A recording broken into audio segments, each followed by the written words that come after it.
Assalamualaikum salih-salihah, jumpa lagi dengan Ustazah Rokim. Kali ini kita akan mempelajari LKS tema 2. Silahkan dipersiapkan. Sudah? Nah, kalau sudah siap dengan LKS-nya, kita akan mempelajari tentang sistem pernapasan pada hewan dan manusia.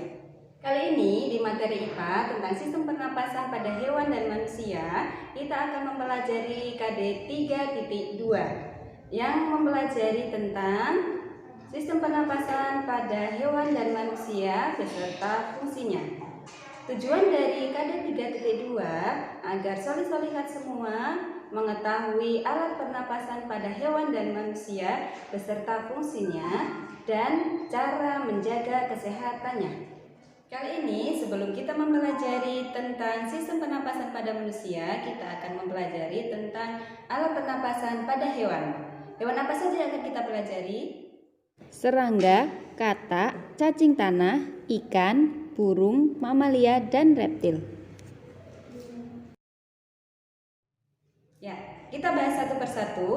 Alat pernapasan hewan yang pertama adalah pada serangga atau insekta. Tahu kan apa alat pernapasannya? Alat pernapasannya adalah trachea. Hewan yang kedua adalah kata atau amfibi. Pasti tahu dong kata itu seperti apa dan hidupnya di mana. Tahu juga kan alat pernapasannya apa? Ya. Betul sekali, alat pernapasannya adalah kulit dan paru-paru. Hewan yang ketiga adalah cacing tanah. Alat pernapasannya dengan menggunakan semua permukaan tubuhnya. Kenapa? Pasti tahu apa alasannya. Karena cacing hidupnya di dalam tanah. Jadi mengambil udaranya dari semua permukaan tubuh. Hewan yang keempat adalah mamalia. Mamalia bernapas menggunakan paru-paru. Sekarang hewan yang kelima adalah ikan atau Pisces. Alat pernapasannya adalah insang. Dan hewan yang keenam adalah apes atau disebut dengan burung. Alat pernapasannya menggunakan pundi-pundi udara. Bagaimana? Sudah paham? Hewan yang ketujuh adalah reptil. Contohnya seperti ular. Nah, alat pernapasannya menggunakan paru-paru. Bagaimana? Sudah paham?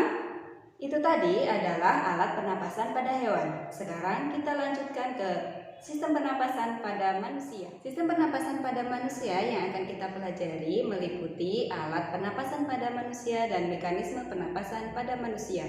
Tapi perlu kita ketahui bahwa bernapas itu menghirup oksigen atau O2 dan mengeluarkan karbon dioksida atau CO2. Karena kita sudah mengetahui bagaimana itu bernapas, sekarang kita mempelajari tentang alat pernapasan pada manusia. Solih-solihat, tahu kan apa saja alat pernapasan pada manusia? Alat pernapasan yang pertama adalah hidung. Nah, di dalam hidung terdapat rambut dan selaput lendir. Fungsinya untuk menjaga kelembapan udara dan menyaring udara yang masuk. Alat pernapasan pada manusia yang kedua adalah tenggorokan. Tenggorokan disebut juga dengan trachea. Pada tenggorokan dibedakan menjadi 3 bagian. Bagian yang pertama adalah pangkal tenggorokan yang disebut dengan laring. Bagian yang kedua adalah batang tenggorokan disebut dengan bronkus. Dan yang ketiga adalah cabang batang tenggorokan disebut dengan bronkiolus.